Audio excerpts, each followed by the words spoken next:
And we're live. So welcome back, everyone. And we're back on now. So once again, I'm Mikey Singer. I'll be emceeing and hosting this event for you all. And with me now is Jory Amar, Vice President of Brands Amplified. And he'll be in here to talk to us about COVID and sponsorship. So thank you, Jory, for joining us today. Really appreciated you taking your time. My pleasure, and thanks for having me. Looking forward to sharing some of our insights that we have during this very interesting time in the live event space.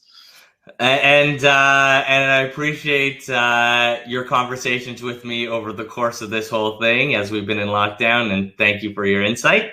I've got a couple questions for you. And for anyone who's watching on the stage right now, at the end of mine and Jory's conversation, please feel free to write in some questions and I will ask them to Jory for you. So Jory, how has your approach to partnerships, how have you approached your partners with the postponement of the events? Yeah, so I mean, our events obviously became public news. For those who don't know, I am the exclusive sponsorship selling agency for Mirvish Productions in Toronto. It is the first time in Mirvish's history in theater, dating back to 1967, that we've actually closed our doors. So this is a very unprecedented moment for our company, and certainly for the live theater business across the world. I mean, we saw, once Broadway started closing down and they had said, we might allow them to stay open if they operated half capacity. Well, this kind of comes into effect in most live events is at half capacity, you're losing money. So it was obviously a public safety measure as well. And when we talk about partners in this space, it's uncharted territory for most people.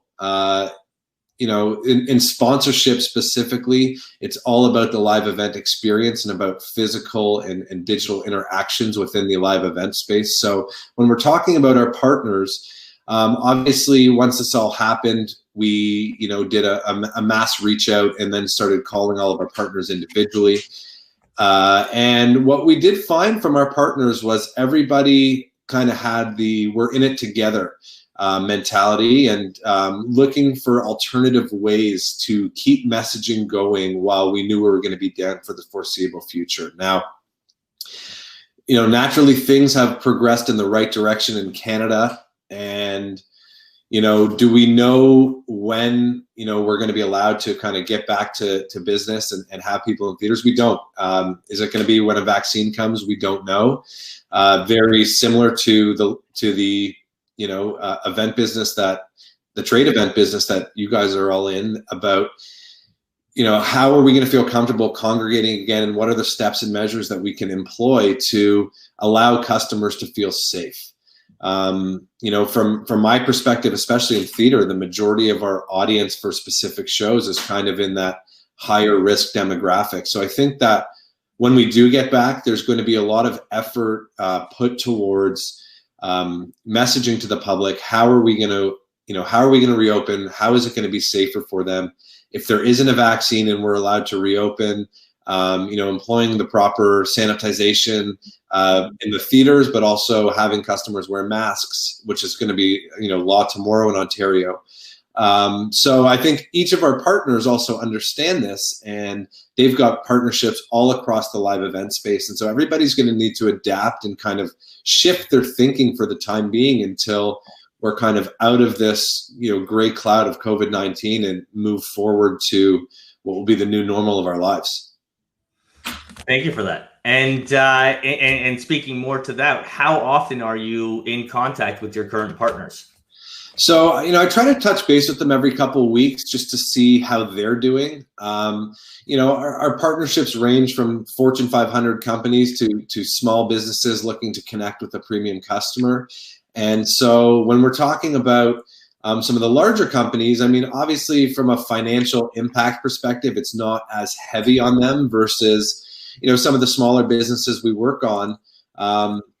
are really kind of feeling it. And so, it's been a kind of $1 million question, and I've, had the pleasure of talking to some former colleagues and people around the live event space and what they're doing. And I think there's no kind of standard answer. I think everyone is approaching this, at their own discretion. And with that being said, we're in a year-round business, and we've basically taken the mentality to our clients that, look, like, if you can, if you're able to pay the invoices for 2020, great. Whatever time we've missed from March 13th onwards, we will basically amend the term of the agreement on the back half of your sponsorship to make sure that you're getting everything you paid for and more. So that's in a perfect world where we're able to retain dollars. Obviously, as event organizers and owners, this is going to be a write-off year for all intents and purposes. So any dollars you're able to retain, great. But in most cases, it's going to be tough to have a lot of clients that have the affordability to basically, put those dollars to work with nothing kind of working against them right now.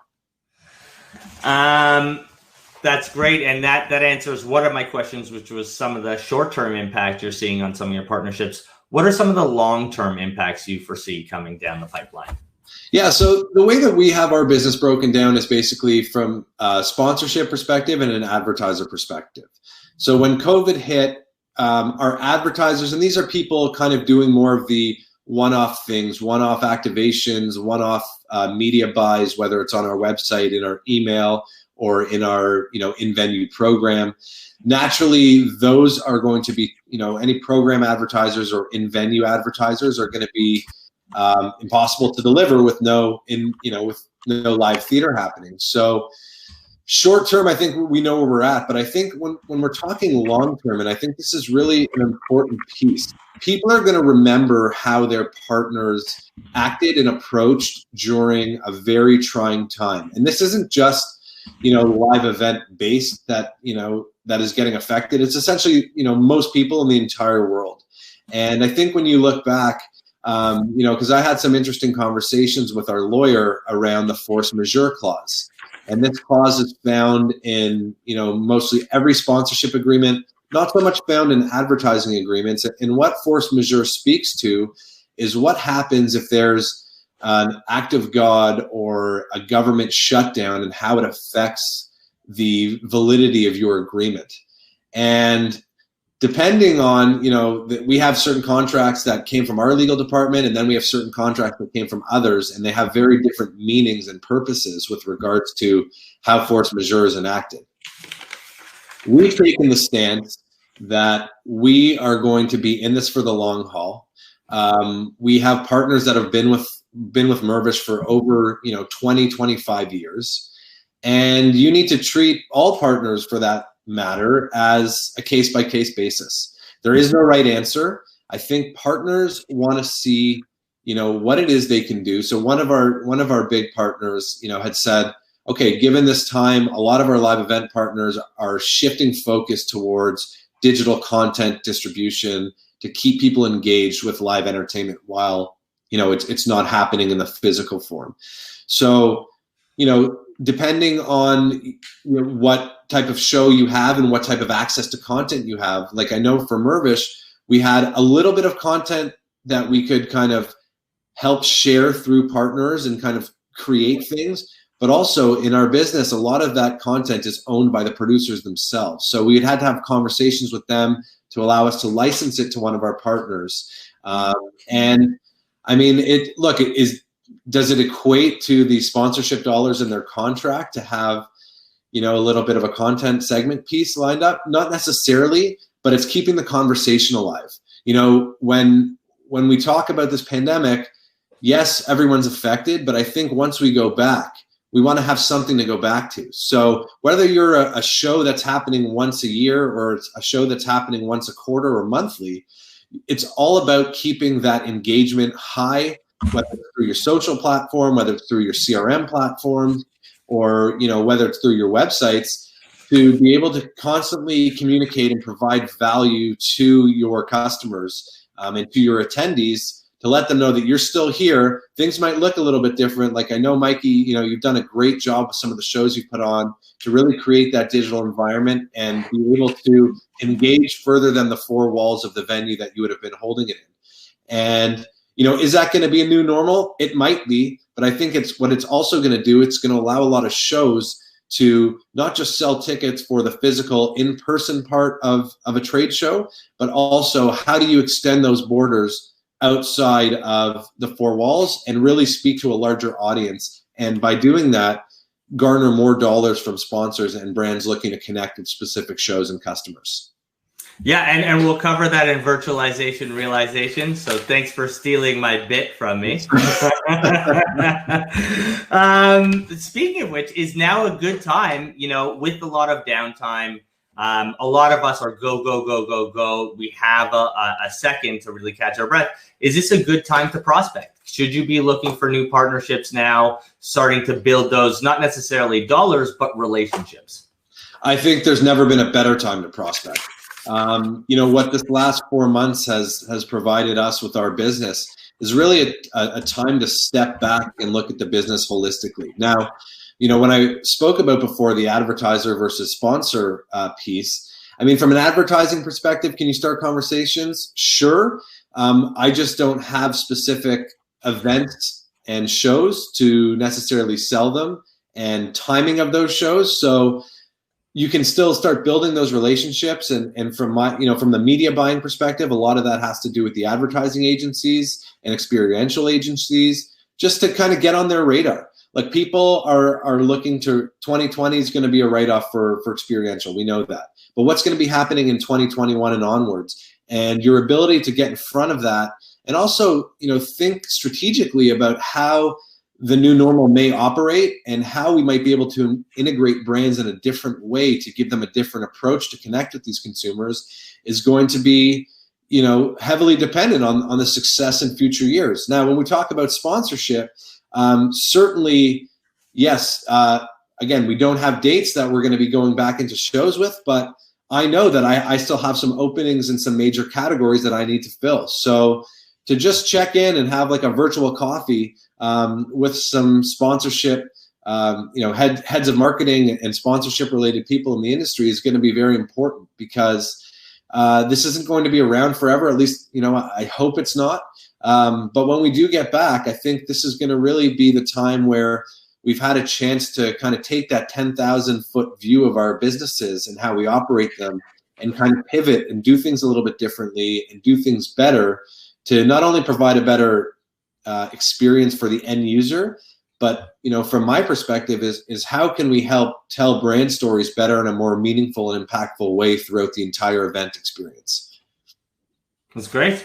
How has this pandemic changed your view on working in live events? Yeah, I mean, I've worked in live events my entire career, and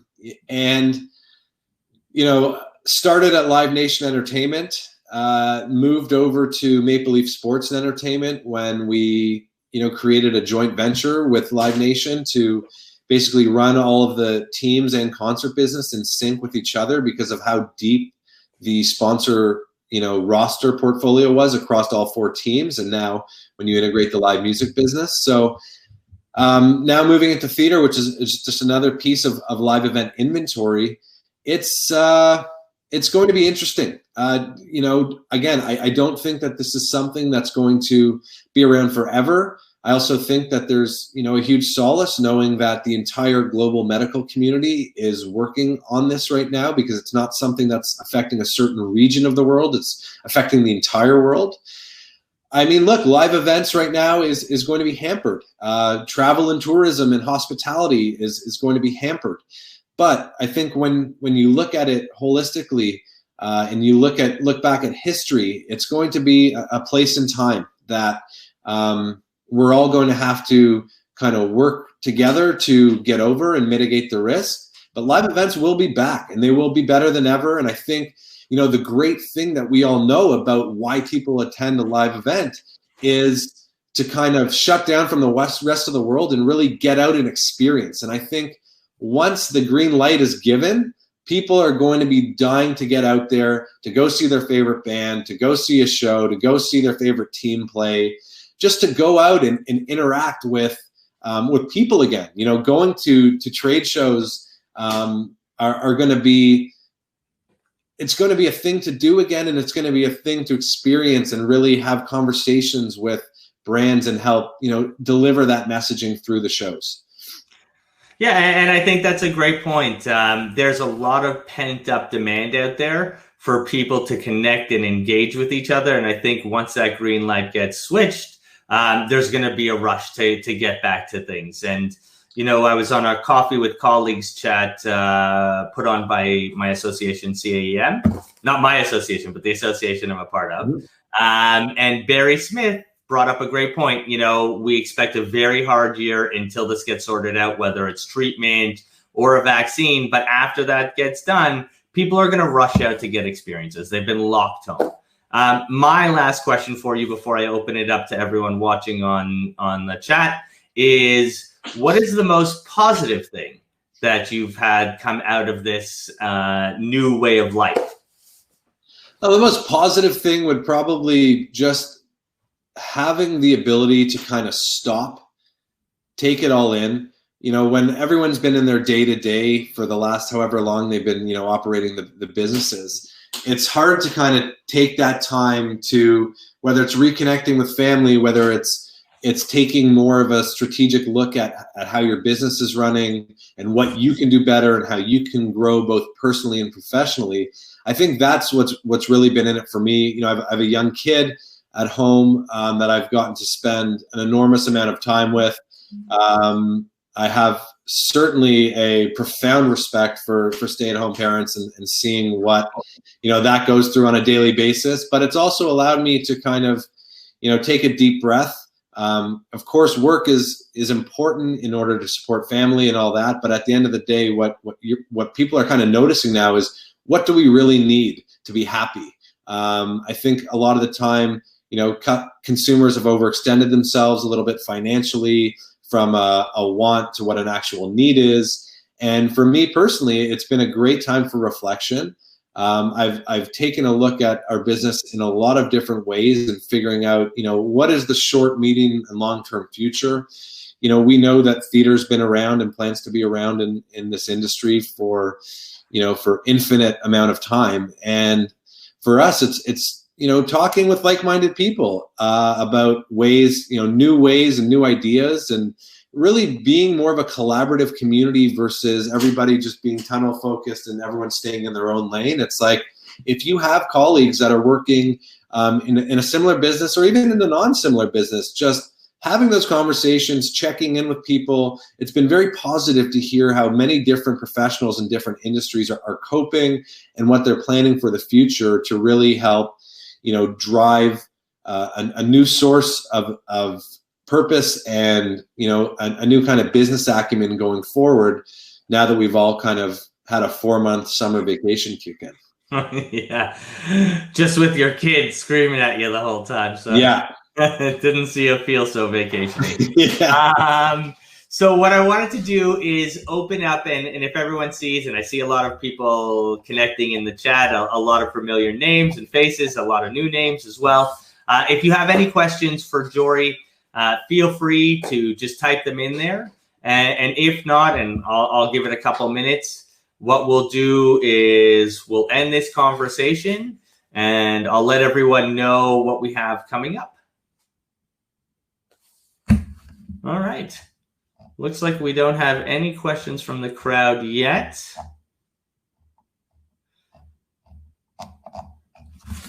Okay, so no questions from the crowd, but I wanted to thank you, Jory, so much for your time and just the great information that you provided once again, and also having a great, yes, Tina, thank you for that. And thank you for the socially distant park chill yesterday. Yeah, but no, awesome. Thank you guys. And if anybody does have questions or just want to chat, you know, you can find my name is Jory Amar. You can find me on LinkedIn. Always the easiest way to connect with me. You could also email me at Jory, JORY.AMAR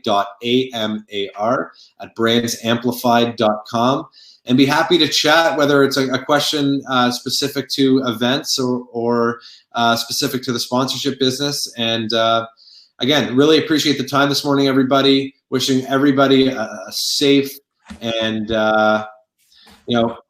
as happy and fulfilling time leading up, and look forward to connecting with everybody in the near future.